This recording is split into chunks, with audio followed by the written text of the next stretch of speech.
তোমাকে পড়াবো। গোটা পৃথিবী তৈরি করার 14,000 বছর পূর্বে তোমাকে নিজ নূর হতে তৈরি করে আরশ আজিমে রেখে হাজার হাজার বছর ধরে পড়িয়েছি আমি আল্লাহ। পড়েছো তুমি রাসূলুল্লাহ। নবী গো, তোমার স্কুলের নামটা ছিল আরশে মুআল্লা। সুবহানাল্লাহ।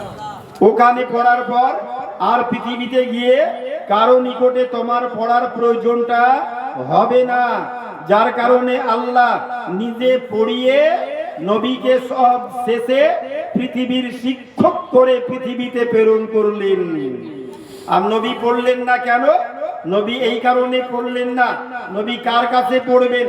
শৈশবে যদি ছোট অবস্থায় গ্রামে কারো নিকটে পড়তেন, পরবর্তীতে উনি গিয়ে বলতেন, এ ভাই, এ দাদা, এ চাচা, এ চাচা, এ মাস্টার, এ মাস্টার, এতদিন আপনার কাছে পড়েছি, আপনার আমি ছাত্র, আজকে আপনাকে বলছি আজ থেকে আর গাছ পূজা করা চলবে না, চন্দ্র পূজা করা চলবে না, সূর্য পূজা করা চলবে না, মূর্তি পূজা করা চলবে না, আগুনের পূজা করা চলবে না, সূর্যের পূজা করা চলবে না, গাছের পূজা করা চলবে না, পাথরের পূজা করা চলবে না, একমাত্র ওয়াবুদুল্লাহ, আল্লাহর ইবাদত করো। ওয়ালা তুশরিক বিল্লাহ, আল্লাহর সঙ্গে ইবাদতে কাউকে শরীক করিও না। ইতিপূর্বে যে ধর্ম ছিল দেশের মাটিতে, সব ধর্ম বাদ দিয়ে আমি যেটা ঘোষণা করছি, একমাত্র আল্লাহ ছাড়া কারো ইবাদত করা যাবে না, কারো প্রেয়ার করা যাবে না, কারো কাছে আবেদন নিবেদন করা যাবে না। এই কথাটা যখন তিনি বলতেন শিক্ষকের নিকটে, ওই শিক্ষকটা কি বলতো? নবী জানে কি রে, মাথা তো খারাপ হয়ে গেছে, এর তো মাথার নাটবল্টু ঢিল হয়ে গিয়েছে। আমার কাছে আলিফ বে পড়লো, আমার কাছে এবিসিডি পড়লো, আমার কাছে ওয়া পড়লো, আর আজকে আমাকে বলছে বাপদাদা ধর্ম সব বাদ। নবী এই কারণে কারো নিকটে পড়লেন না, কারণ যার সম্মান আল্লাহ উঁচু করেছেন, আমার মতো দুপাতা পড়া মৌলবি যদি মনে করে নবীর সম্মানকে নিচে নামাবো, আল্লাহ যার সম্মান উঁচু করেছেন আমি যত নিচে নামানোর চেষ্টা করব, আল্লাহ তত তিনার সম্মানকে উঁচুতে করে দিবেন, বাড়িয়ে দিবেন। একবার মুহাব্বতে বলি সুবহানাল্লাহ। ও নবী দুজাহা সরবারে কায়নাত, নবী আমার শিশু অবস্থায় দুটি কথা, তারপরে মসজিদের উন্নতি গল্পে জালসা, মাত্র 1 ঘন্টা বলবো, তার বেশি বলবো না। আমি চেষ্টা করব রাত্রি 12টা 12:30টার মধ্যে বাড়ি পৌঁছানো, তারপরে আবার নিজের ডিউটি, নিজের কাজটা আবার শুরু করব। আমাদের এখন 24 আওয়ার্স, 24 ঘন্টা ডিউটি। ফলে আমি কোনো মতেই আসতাম না, অনেক প্রোগ্রামই বাদ দিলাম, কিন্তু এটা খুব বিশেষ মহব্বতের জায়গা। আমি বহুদিন থেকে বহড়া গ্রামে আসি, আমাকে মানুষজন খুব শ্রদ্ধা করে, আমিও নিজ মতো করে সকলকেই ভালোবাসি। এই ভালোবাসার টানে এত ব্যস্ত থাকার ফলেও এসে উপস্থিত হয়েছি। সংক্ষিপ্ত করণে মসজিদ প্রসঙ্গে বক্তব্য রাখবো। মসজিদ টাকা দান করলে লাভটা কি হবে, মসজিদ কবে তৈরি হলো, মসজিদের ইতিহাস আমি পরিবেশন করব। ইতিপূর্বে হয়তো মসজিদের ইতিহাস কম বলেছি, মসজিদ কবে থেকে শুরু হলো, মসজিদের আপনার প্রথম শুরু অবস্থায় নবী পাক জীবদ্দশায় নবী আমার নিজের হাতে মক্কার মাটিতে কখানা মসজিদ তৈরি করেছেন, মদিনার মাটিতে কখানা মসজিদ তৈরি করেছেন, শেষ মসজিদ নবী পাক কোনটি তৈরি করেছেন, আর প্রথম মসজিদ নবী পাক কোন মসজিদ তৈরি করেছেন, একটু সংক্ষিপ্ত করণে 2-4টি কথা বলবো। আপনারা ধৈর্য ধারণ করে বসে আছেন, খুব মহব্বতের কথা, আমিও ভালোবাসার টানে এসেছি। আপনারাও যদি ভালোবেসে থাকেন ওটি করবেন না। মাত্র 1 ঘন্টার আলোচনা, 1 ঘন্টা পরে আমিও ছেড়ে দিব, আপনারাও উঠে ধোয়া নিয়ে সবাই বাড়ি যাবেন। যথেষ্ট আপনারা সহযোগিতা করেছেন, তবে আমি চাইবো না, কিন্তু আল্লাহর ঘর মসজিদ তো প্রচুর টাকা ব্যয়, এখনো অনেক কাজ বাকি আছে। বিশেষ কারণে গ্রামের লোকের মধ্যে একটু মনোমালিন্য প্রকাশ পাওয়ার ফলে এখানে একটাই গ্রাম, একটাই মসজিদ, একটাই সমাজ, তা সত্ত্বেও আবার এই পাড়াতে মসজিদ তৈরি হয়েছে। ওটা আপনাদের সম্পূর্ণ গ্রাম্য ম্যাটার, ওটা আমার কোনো বিষয় ভিত্তিক না। যেহেতু মসজিদ তৈরি হয়ে গিয়েছে, মসজিদটা উন্নতিও করতে হবে, মসজিদের আবাদও করতে হবে। প্রথম কথা হচ্ছে ইবাদত আর মুহাব্বত দুটো পাশাপাশি ইসলামিক বস্তু, পারিপার্শ্বিক, একবারে পাশাপাশি জড়িয়ে। ইবাদত আল্লাহর হুকুমে হবে, নামাজ পড়বো, নামাজ পড়া ইবাদত, হজ করা ইবাদত, যাকাত দেওয়া ইবাদত, অসুর ফিতরা হচ্ছে ইবাদত, নামাজ পড়া ইবাদত, কলিমা পড়া ইবাদত, হজ করা ইবাদত, যাকাত দেওয়া ইবাদত, এগুলো হচ্ছে ইবাদত। আর ইবাদতটা হবে কেমন করে? ইবাদতের সঙ্গে থাকতে হবে মুহাব্বত। ইবাদত আছে গাদার গাদা, আর ওই ইবাদতে নবীর মুহাব্বত নাই, ও ইবাদত আল্লাহ পর্যন্ত কবুল হবে না। मुहब्बत गादर गादा, पीर का दामन नहीं छोड़ेंगे, नबी का दामन नहीं छोड़ेंगे, गौस का दामन नहीं छोड़ेंगे, खाजा का दामन नहीं छोड़ेंगे। जान दिए দিব জুলুস মিছিলে, কিন্তু এক ওয়াক্ত নামাজ পড়বো না। মুহাব্বত গাদার গাদা, ইবাদত নাই, ওই মুহাব্বতের কোনো কাজ নাই। আর ইবাদত গাদার গাদা, নামাজ পড়ে পড়ে কপালে হিমালয় পাহাড় তৈরি করছে। আমি 12 বছর বয়স থেকে, 11 বছর বয়স না, আমি 9 বছর বয়স থেকে প্রায় নামাজ পড়ি। আমার কপালে একটিও ঘটা না। আর কেউ 1 মাস নামাজ পড়ছে না, কপালে কালো কালো দুটো একবারে ঢাপ তৈরি হয়ে যাচ্ছে। আমি ভাবি ও কি সেজদাতে গিয়ে ওরা শুধু ধর্ষণ মারে, এইভাবে ঢাপটা উঠে কেমন করে? আমার বয়স এখন 50 এক্সিড করলো, তো আমার 8 বছর বয়স থেকে 50 যদি হয়, মানে 40-42 বছর নামাজ পড়ছি। আমার তো একটু কোনো ঘটনা নাই। আর কেউ দেখছি 1 মাস 2 মাস নামাজ পড়ছে না, কপালে যেন একবারে ঢাপ ঢাপ কালো স্পট দাগ পড়ে যাচ্ছে। অনেকে দেখা যায় না, দাগ পড়ে যাচ্ছে। ইবাদত গাদার গাদা, মুহাব্বত নাই, ওই ইবাদত আল্লাহ পর্যন্ত কবুল হবে না। আর মুহাব্বত গাদার গাদা, ইবাদত নাই, ওই মুহাব্বতটাও আল্লাহ পর্যন্ত কবুল হবে না। আল্লাহ পাক কোরআন পাকে বলেছেন, মাইয়ুতির রাসূলা ফাকাদ আতা আল্লাহ। মাইয়ুতির রাসূলা, যারা নবীর অনুসরণ করলো তারা আমার অনুসরণ করলো, আর যারা আমার অনুসরণ করলো তারা বিনা হিসাবে জান্নাতে উপস্থিত হবে। সর্বোপরি আদর্শের প্রতীক পয়গম্বরে আযম, মরুরুদার চেতা, ভবিষ্যৎ বক্তা নবী আমার 11 বছর 2 মাস বয়স। দুটো কথা বলবো, তারপরে বক্তব্য শুরু করব। 11 বছর 2 মাস বয়স, মায়ের পেটে থাকা অবস্থায় আব্বার ইন্তিকাল। 6 বছর বয়স, মার ইন্তিকাল। লালিত পালিত হচ্ছেন দাদু আব্দুল মুত্তালিবের নিকটে। নবী পাকের যখন 8 বছর বয়স, দাদু মনস্থ করেছেন সকালবেলায় গ্রাম্য কোনো মক্তবে নাতিকে ভর্তি করাবেন। মা চেয়েছিল 6 বছর বয়সে ছেলেকে আমার কোনো ওই মক্তবে ভর্তি করাবো, সকালবেলায় নিয়ে গিয়ে ভর্তি করাবো। কিন্তু সকালবেলায় ভর্তি করানো হলো না। পরের দিন মা আমিনা ইন্তিকাল করলেন। আব্দুল মুত্তালিব মনস্থ করলেন, অন্যান্য ছেলেরা, নাতি নাতনিরা সবাই তো কিছু না কিছু পড়াশোনা করে, কিন্তু বেশি আদর করে করে আমার মোহাম্মদ বিন আব্দুল্লাহ 8 বছর বয়স হলো, একে তো এখনো পড়া আরম্ভই করাতে পারলাম না। আগামী কালকে কোনো গুরুর নিকটে ভর্তি করাবো। আগে স্কুল ছিল না, গুরু শিক্ষা, গাছতলাতে শিক্ষা, বাসতলাতে শিক্ষা, পাহাড়ের গুহার নিচে শিক্ষা, আগে ছিল গুরু শিক্ষা। তো কোনো গুরুর নিকটে ভর্তি করাবো, সারা রাত্রি ভাবছেন সকালবেলায় ভর্তি করাবো, কিন্তু সকাল আর হলো না। সকালের পূর্বেই আব্দুল মুত্তালিবের পরকাল হয়ে গেল। আমরা রাত্রে বিছানায় ঘুমাবো, জালসা শেষ করার পর সবার কি সকাল হবে?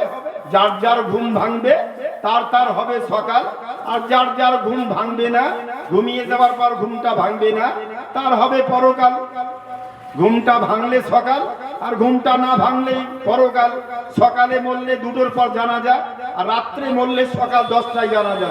এর বেশি কিন্তু আমাদের আর দুনিয়াতে কেউ রাখবে না। রাখবে নাকি? রাত্রে মরলেই পরের দিন সকাল 10টায় জানা যায়, আর যদি সকালে কেউ মরে জোহরের পরে জানা যায়। এই তো আমাদের সময়সীমা। বলা বাহুল্য বাবা জীবন সংক্ষিপ্তকরণে গুরুত্বপূর্ণ কয়েকটি কথা। আল্লাহ পাক বলেছেন, খালাকনাল ইনসানা মিন নুতফাতিন, আমি মানব জাতিকে সৃষ্টি করেছি এক ফোঁটা পানি থেকে। দ্বিতীয় আয়াতে বলছেন, খালাকনাল ইনসানা মিন সালসালিন কাল ফাখার, আমি মানব জাতিকে আল্লাহ সৃষ্টি করেছি শক্ত পুক্ত ঠনঠনে মাটি দিয়ে।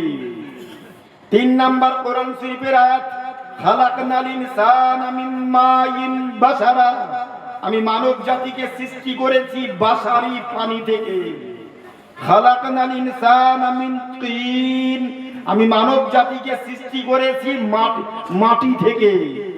কোরআন শরীফের মধ্যে মানুষ সৃষ্টি সম্পর্কে 12টি আয়াত আছে, 12 রকমের।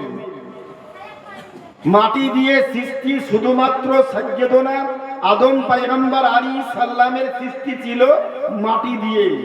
ওনাকে তৈরি করার আল্লাহ পরিকল্পনা করলেন, ফেরেশতাকে হুকুম দিলেন, ফেরেশতা মাটিকে উঠালেন। আচ্ছা, কোথাকার মাটিকে উঠালছিলেন? কোথাকার মাটি দিয়ে আদম পয়গম্বরের পুতুল তৈরি করা হয়েছিল জানেন আপনারা? কোথাকার মাটি থেকে আদম পয়গম্বরের পুতুল তৈরি করা হয়েছিল? তাফসীর কারক লিখেছেন, পৃথিবীর মধ্যস্থ স্থান যেখানে অবস্থিত কাবা বাইতুল্লাহ, আর ওই কাবা বাইতুল্লাহর ওখান থেকে মাটি উঠিয়ে জিবরিল আমিন ফেরেশতা সাইয়্যিদনা আদম পয়গম্বরের পুরো পুতুল স্ট্রাকচার বডিখানা তৈরি করলেন 60 গজ লম্বা।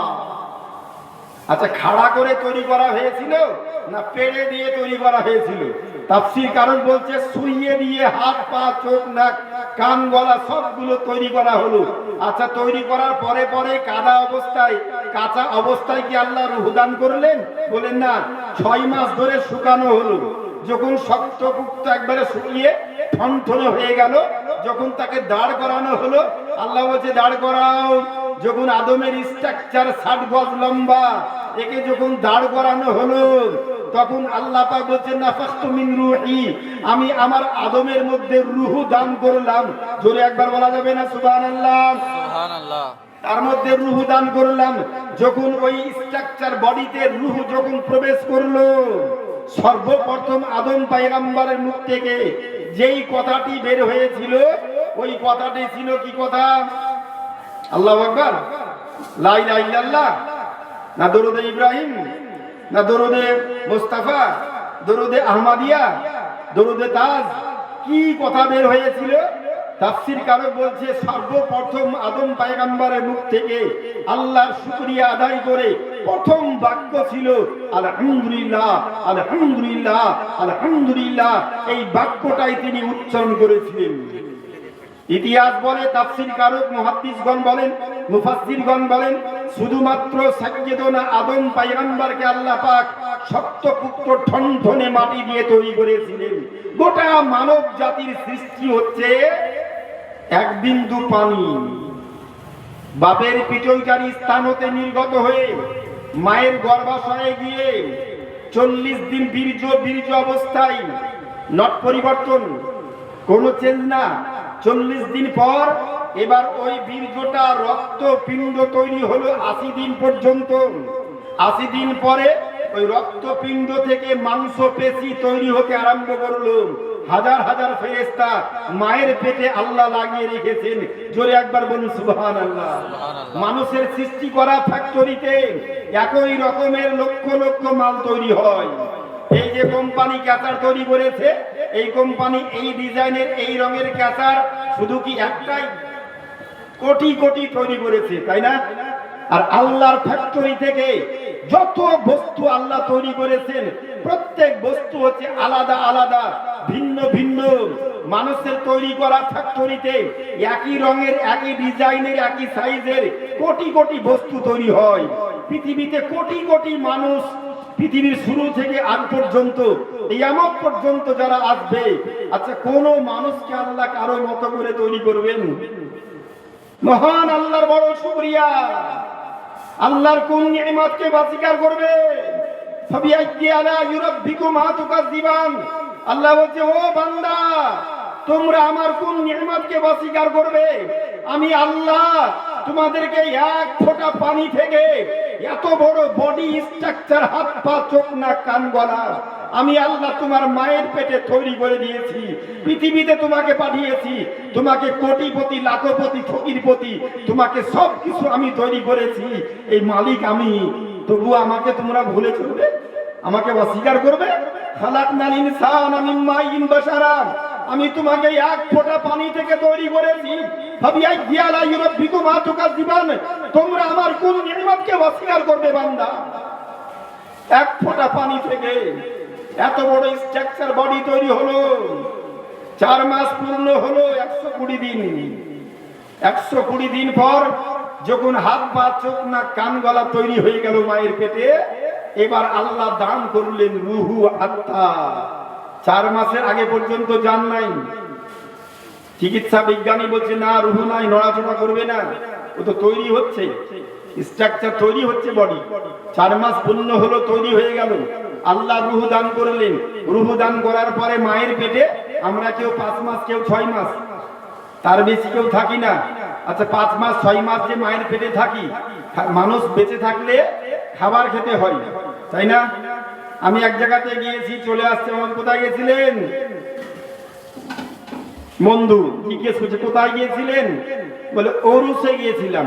কোথাকার ওরুস? এই ওড়াহার খানকা শরীফে গিয়েছিলাম।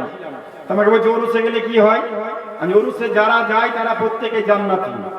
আমার কাছে এসে আমার গায়ে ঘাম গ্রহণ করে বলছে, আলমগীর সাহেব, খুব বন্ধু মানুষ আপনি, আপনি বলছেন ওরুসে গেলে যারা যায় তারা সবাই জান্নাতি, তা আপনি যে ওরুস থেকে আসলেন নিশ্চয়ই আপনি জান্নাতি। তো জান্নাতি ব্যক্তির তো শরীরে জান্নাতের সুগন্ধ পাওয়া যাবে, আপনার গায়ে ঘাম শুনে দেখলাম সুগন্ধ পেলাম না। রাত্রি জেগেছেন, শরীরটা ঘেমেছে, ঘাম গন্ধ করছে। আমি বললাম আপনি বুঝতেই পারেননি। বলে কেন? হাদিস শরীফে আছে, যেই ব্যক্তি আল্লাহর শত্রু, নবীর শত্রু হবে, ও জান্নাত তো দূরের কথা, জান্নাতের সুগন্ধও পাবেন। বুঝতে পেরেছেন? জান্নাত তো দূরের কথা, জান্নাতের সুগন্ধও পাবে না। নিশ্চয়ই আপনার মধ্যে নবীর শত্রুতা কিছু আছে। আমি জান্নাতি ব্যক্তি, আমি ওরস থেকে আসছি, তা আপনি আমার শরীরে ঘ্রাণ শুনে আপনি কেমন করে বুঝবেন যে আমি জান্নাতি না জাহান্নামী? পারেন না, কিছু তো পেলাম না। নিশ্চয়ই আপনার মধ্যে তাহলে ভেজাল আছে।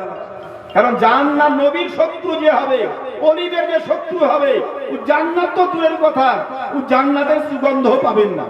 যদি সুগন্ধ পেতেন তাহলে জানতাম আপনার মধ্যে কিছু আছে। বুঝতে পেরেছেন?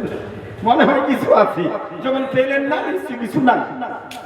বলা সংক্ষিপ্তকরণের কথা, সৃষ্টি স্ট্রাকচার বডি তৈরি হলো।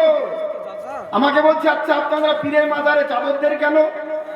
পীরেরা খাবার খায়, রুজি প্রাপ্ত হয়। আপনারা বলছেন নবীগণ জীবিত, প্রত্যেকটা নবী কবরে জীবিত, আল্লাহর তরফ থেকে রুজি প্রাপ্ত হয়। আমি বলবো কেন? কোরআন বলছে ওয়ালা তাকুলু লিমা ইউকতালু ফি সাবিলিল্লাহ বাল আহইয়াউন। তোমরা খবরদার মরা বলিও না ওই সম্প্রদায়কে যারা আল্লাহর রাস্তায় নিজের জীবনকে কোরবানি করেছেন, ওদেরকে মৃত বলিও না, মরা বলিও না। বাল আহইয়াউন, বরং তারা জীবিত। ওয়ালাকিন লা তাশউরুন, তোমরা অনুভব করতে পারো না, বুঝতে পারো না, অতএব তোমরা মরা বলিও না। দ্বিতীয় আয়াতে আল্লাহ বলেন ওয়ালা তাহসাবানাল্লাযিনা কুতিলু ফি সাবিলিল্লাহ, আল্লাহ কুতিলু ফি সাবিলিল্লাহ ওয়া ইনদাহুম ইউরযাকুন। খবরদার, আল্লাহ সাবধান করে বলছেন, খবরদার, তোমরা মরা বলা তো দূরের কথা, মরার চিন্তাও করিও না ওই সম্প্রদায়কে যারা আল্লাহর রাস্তায় নিজের জীবনকে উৎসর্গ করেছে, বরং তারা জীবিত, আল্লাহর তরফ থেকে রুজি প্রাপ্ত হয়, খাবার খায়, খাদ্য ভক্ষণ করে। আমার কথা শুনে বলছে, হুজুর খাবার যখন খাই, তো খাবার খেলে তো পায়খানা প্রস্রাব করে। আল্লাহর ওলিরা, নবীরা খাবার খায়, খাবার পরে কবর থেকে দুর্গন্ধ বের হয়, মানে পায়খানা করে। তাই পায়খানা দুর্গন্ধ ঢাকার জন্য আপনারা পীরের মাজারে চাদর দেন নাকি? বুঝতে পেরেছেন কথাটা? কি মারাত্মক প্রশ্ন। বুঝে দুর্গন্ধ ঢাকার জন্য চাদর দেন নাকি? আমি বললাম যে আপনি তো কঠিন যাদব ছেলে। বলে কেমন করে? আপনি মার পেটে জীবিত ছিলেন না মরা ছিলেন? 5 মাস 6 মাস জীবিত, ঠিক তো? খাবার খেয়েছেন? হ্যাঁ খেয়েছি। আচ্ছা, খাবার যখন খেয়েছেন নিশ্চয়ই মার পেটটাকে ঠিক রাখেননি, পায়খানা পেশাব কোথায় করেছেন? কোন পথ খোঁজ না করে পেয়ে আমাকে বলছি তো কেমন কথা হলো? আপনি এখনই তো বললেন জীবিত থাকলে খাবার খাবে, খাবার খেলে মলমূত্র ত্যাগ করবে। মানুষের জন্য 3টি পেট, একটা হচ্ছে মায়ের পেট, একটা পৃথিবীর পেট, আর একটা কবরের পেট। পেট 3টি হলো কিনা? মায়ের পেট, মায়ের পেটে সন্তান জীবিত, আল্লাহর তরফ থেকে খাবার পায়। হিন্দু, খ্রিস্টান, বৌদ্ধ, ইহুদি, নাসারা সকলকে আল্লাহ জান্নাতি খাবার খাওয়ার মায়ের পেটে। প্রত্যেক সন্তান জান্নাতি, হিন্দুর ছেলেও জান্নাতি, মুসলমানের ছেলেও জান্নাতি, খ্রিস্টানের ছেলেও জান্নাতি, প্রত্যেকের সন্তান মায়ের পেটে জান্নাতি। বাচ্চার জন্ম হওয়া, প্রত্যেকটা বাচ্চা জন্ম হয় ইসলামের ফিতরাতের উপরে। জন্মের পর ওয়া ইউহাদ্দি দানাহু ওয়া ইউমাজ্জি সানাহু, তার বাবা মা যেই ধর্মের হয় সেই ধর্ম গ্রহণ করে, তার উপরে তার বিচার ফতোয়া হয়। শিশু বাচ্চার উপরে কোনো ফতোয়া চলে না। শিশু বাচ্চা মারা গেলে দেখবে শ্মশানে যায় না, আগুনে পোড়ায় না, কি করে? হয় তাকে দাফন করে দেয়, আর যদি কেউ সাপে কামড়ে মারা যায়, সুসাইড করে মারা যায়, তাকে শ্মশানে পোড়ানো হয় না, তাকে আপনার নদীতে নৌকাতে ভাসিয়ে দেওয়া হয়। আর শিশু বাচ্চাদেরকে তাদেরকে কবরস্থ করা হয়, ঢালা মাটি দিয়ে কবরস্থ করা হয়। শিশু বাচ্চা নিষ্পাপ, ওদের আগুন দিয়ে পোড়ানো হয় না। সর্বোপরি সংক্ষিপ্তকরণের কথা, অনেক কথা বলবো, 1 ঘন্টার মধ্যে কথা শেষ করব, যার জন্য খুব তাড়াহুড়ো করে বলছি গুরুত্বপূর্ণ কথা। মায়ের পেটে সন্তান 4 মাস 5 মাস থাকলো, আমি বললাম ভাইরে মুসলমান, মানুষের জন্য 3টি পেট, একটা মায়ের পেট, একটা কবরের পেট, একটা পৃথিবীর পেট। পৃথিবীর পেটে থাকা অবস্থায় আমরা যে খাবার ভক্ষণ করি সেই খাবার খেলে মলমূত্রের প্রয়োজনটা হয়। আমরা বাড়ি আরম্ভ করলে, কোনো জায়গাতে নতুন বাড়ির ভিত স্থাপন করলো কেউ, বাড়ির ভিত করার পূর্বে আগেই ওই চেম্বারটা আগে তৈরি করে না পরে চেম্বারটা করে? আগেই বাথরুমের চেম্বারটা আগে তৈরি হয়, তারপরে ভিত হয় নাকি বলো? আগে চেম্বার তৈরি হয় কেন? দুনিয়ার পেটে আসি, খাবার খেলে মলমূত্র ত্যাগ করতে হবে, তা আগে হাগার জায়গা ঠিক করতে হবে, তারপরে বাড়ি ঘর করবি। দুনিয়ার পেটের অবস্থা, মায়ের পেটে সন্তান থাকে জান্নাতি খাবার খায়, কবরে যাওয়ার পর জান্নাতি খাবার খায়। আল্লাহর বলিগণ, নবীগণ, নেককার পরেশগার বান্দাগণ জান্নাতি খাবার খেলে, আমি প্রশ্ন করেছিলাম, আচ্ছা 8খানা জান্নাত 7খানা জাহান্নাম, জান্নাতি ব্যক্তিকে আল্লাহ জান্নাতে দেবেন, আর আল্লাহ বলবেন কুলু হাইতু শিতুম, যত পারো খাও, যা ইচ্ছা খাও। মানুষ জান্নাতে গিয়ে স্বাদ ভরে গলা পর্যন্ত লোভে পড়ে খাবে, টুটি পর্যন্ত খাবে, একবারে বুক পর্যন্ত খাবে। আচ্ছা এত যে খাবার খাবে জান্নাতি ব্যক্তিরা, তো জান্নাতের ভিতরে পায়খানা, টয়লেট, কখন ঘর তৈরি করেছে আল্লাহ? আমাকে বলছে হুজুর 1খানাও নাই। নাই তো এত খাবার খাবে আর পায়খানা পেশাব করবে না, তাহলে পায়খানা পেটটা হজম কেমন করে হবে? হাদিস শরীফে এসেছে জান্নাতি ব্যক্তি ইচ্ছা মতো খাবে, পেট পূরণ হয়ে যাবে। পেট যখন পূরণ হয়ে যাবে রহমতের ঢেকুর উঠবে, রহমতের এক ঢেকুর উঠবে, এক ঢেকুর এই পেট পরিষ্কার। জান্নাতি ব্যক্তির জান্নাতি খাবার খাওয়ার পর মলমূত্র প্রয়োজনটা হয় না, কবরে যাওয়ার পরে খাবার খেলে মলমূত্র প্রয়োজনটা হয় না, মায়ের পেটে খাবার খেলে মলমূত্র প্রয়োজনটা হয় না। কারণ দুটোই জান্নাতি খাবার। পৃথিবীর পেটে খাবার খেলে এটা এই দুনিয়ার খাবার, রান্না করা খাবার, তাই এই খাবার খেলে মলমূত্র প্রয়োজনটা হয়। অতএব আমরা কবর রওজার সম্মানার্থে চাদরটা দিই, ওই দুর্গন্ধ ঢাকার জন্য চাদরটা দিই না। সর্বোপরি মহান আদর্শের পয়গম্বর 11 বছর 2 মাস বয়স নবী আমার বাড়ি থেকে বের হয়েছেন, রাস্তা দিয়ে হাঁটছেন। নবী পাক রাস্তা দিয়ে চললে উনি ডান দিক বাম দিক দেখতেন না, ঠিক লক্ষ্য সামনে যেদিকে লক্ষ্য এটা চলে যাচ্ছে। হঠাৎ দেখছেন এক বাড়িতে গোটা গ্রামের মানুষ সারিবদ্ধভাবে, দলবদ্ধভাবে সব বাড়িতে মেয়েরা ঢুকছে, শুধু মেয়ে মানুষ সব ঢুকছে আর হাউমাউ করে চিৎকার করে কান্না করছে আর বেরিয়ে আসছে, কান্না করছে আর বেরিয়ে আসছে। নবী পাক বাইরে থেকে থেকে দাঁড়িয়ে অনেকক্ষণ দেখলেন, ব্যাপারটা কি?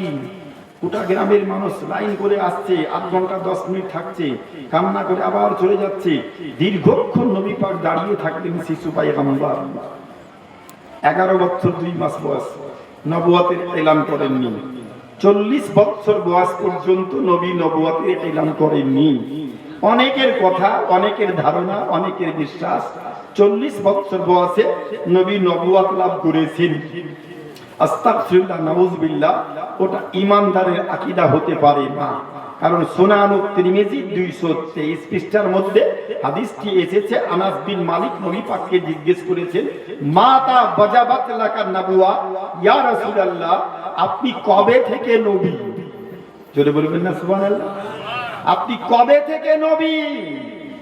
নবী আমার পবিত্র জবানে বলছেন, কুনতু নাবিয়্যাও ওয়া আদামু বাইনার রূহি ওয়াল জাসাদি। সাহাবায়ে কেরাম শুনুন, আমি ওই সময়তে নবী ছিলাম যেই সময়তে আদম পয়গম্বরের পুতুল তৈরি করা হয়নি।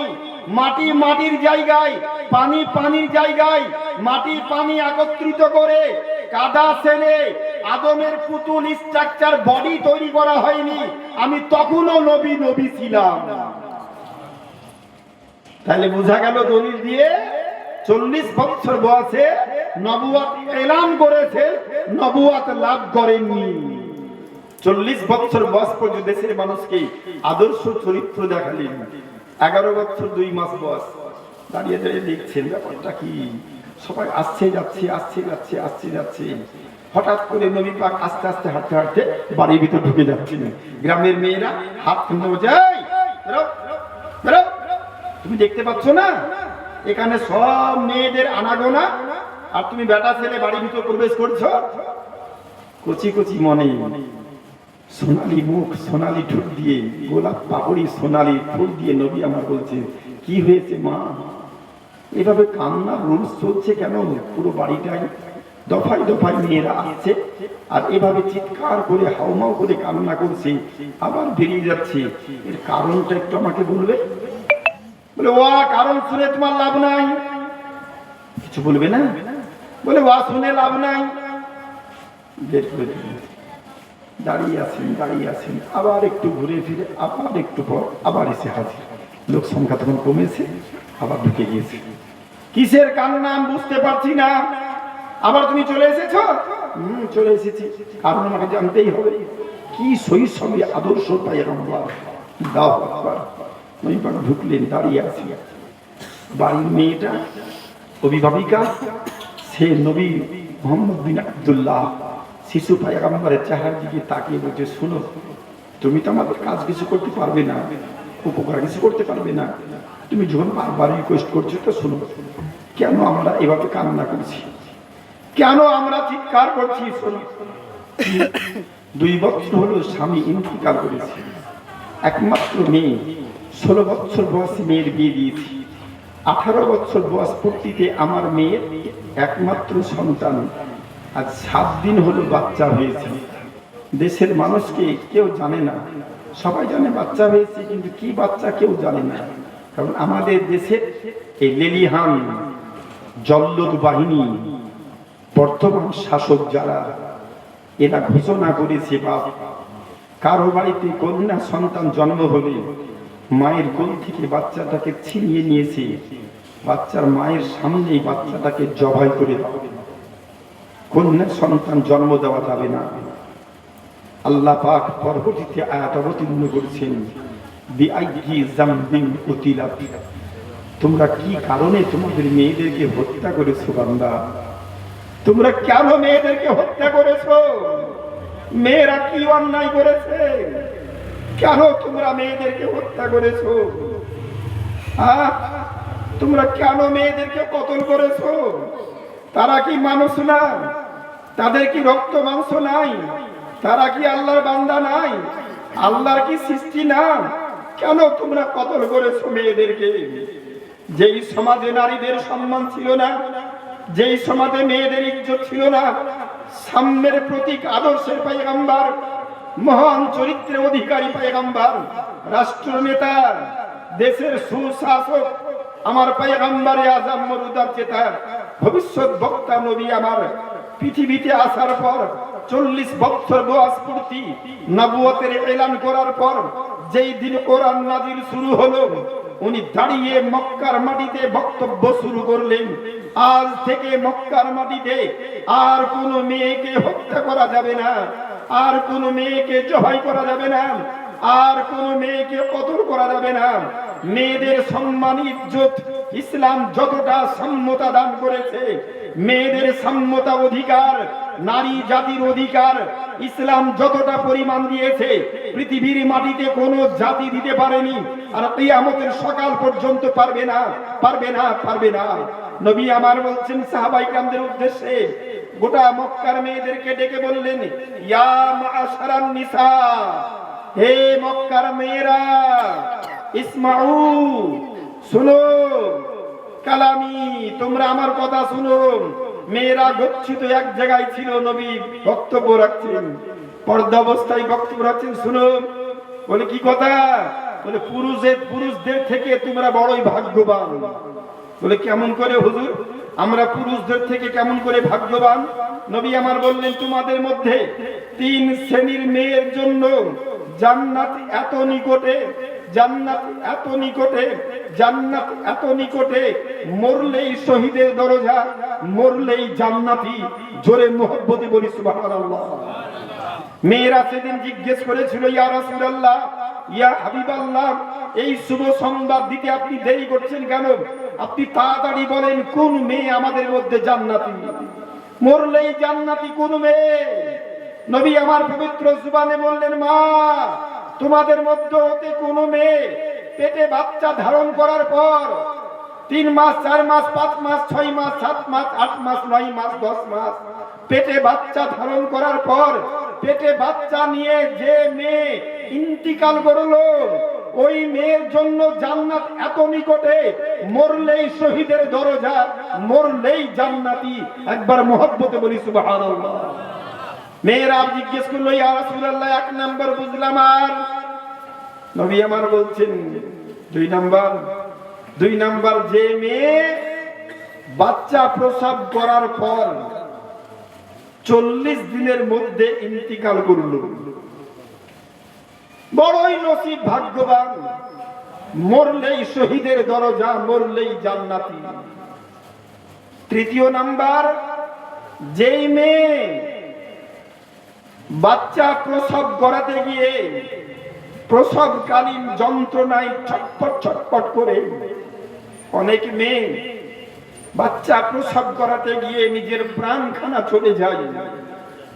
এই নারীদের সম্মান ইজ্জতকে উঁচু করার জন্য নবী আমার বললেন, সাহাবীয়ে রাসূল জিজ্ঞেস করছেন, ইয়া রাসূলুল্লাহ, মান আহাক্কু বিল ওয়ালিদাইনি, ইয়া রাসূলুল্লাহ, হে আল্লাহ রাসূল, আপনি বলুন, আমার বাপ মা 2 জন অভিভাবক, জন্মদাতা, পিতা মাতার মধ্যে কার সম্মান বেশি, কার ইজ্জতটা বেশি? নবী আমার বললেন, উম্মুকা, তোমার মায়ের মর্যাদা বেশি। সাহাবী জিজ্ঞেস করছেন, সুম্মা মান আহাক্কু বিল ওয়ালিদাইনি, ইয়া রাসূলুল্লাহ, হে আল্লাহ রাসূল, তারপর? নবী দ্বিতীয়বার বলছেন, উম্মুকা, তোমার মায়ের। সাহাবী 3 নাম্বার বলছেন, সুম্মা মান আহাক্কু বিল ওয়ালিদাইনি, 3 নম্বরে কার হক বেশি ইয়া রাসূলুল্লাহ?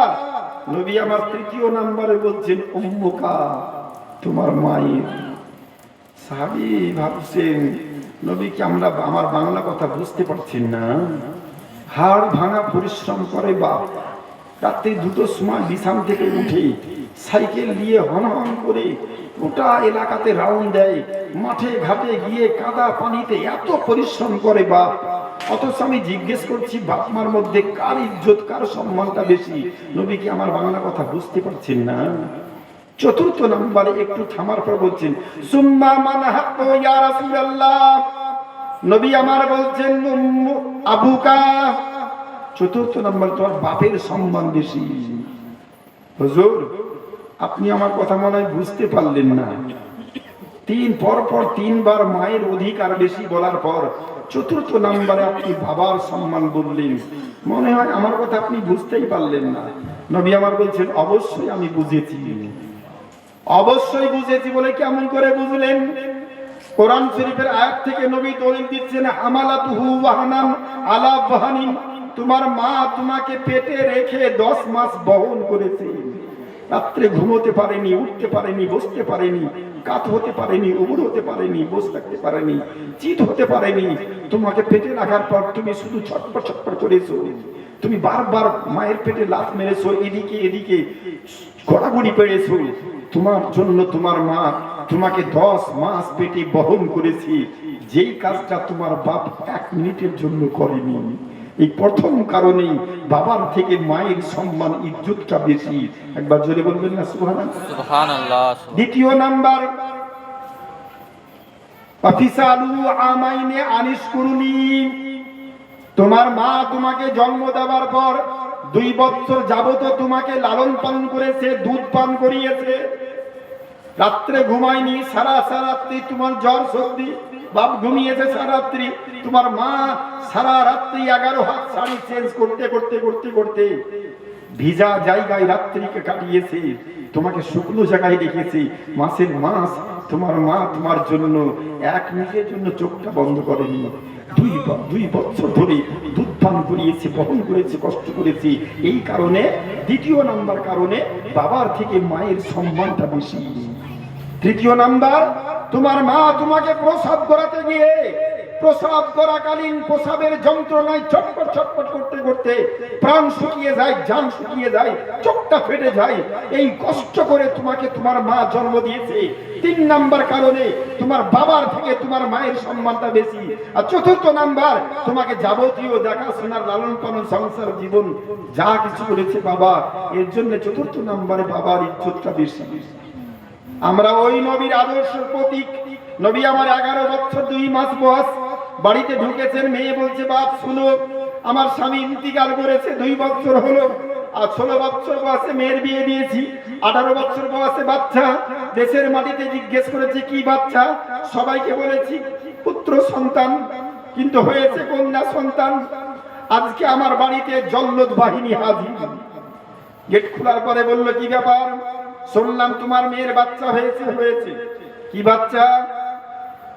মনে সাহস করে বাচ্চার প্রাণ রক্ষার জন্য আমি নানি হয়ে মিথ্যার আশ্রয় নিয়ে বললাম পুত্র সন্তান। জল্লদ বাহিনী বলল, সকাল থেকে মক্কার বিভিন্ন গ্রামে গেলাম, 8 থেকে 10টি বাড়িতে গেলাম, 10টি বাড়িতে বাচ্চা জন্ম হয়েছে। সবারই একই কথা, পুত্র সন্তান, পুত্র সন্তান, পুত্র সন্তান। মক্কাতে কি কন্যা সন্তান জন্ম হচ্ছে না? ভুল হয়েছে, চিহ্নিত করিনি। 10ম নম্বরের খালি বাড়ি যাব না, বাচ্চাটা সামনে হাজির করাও।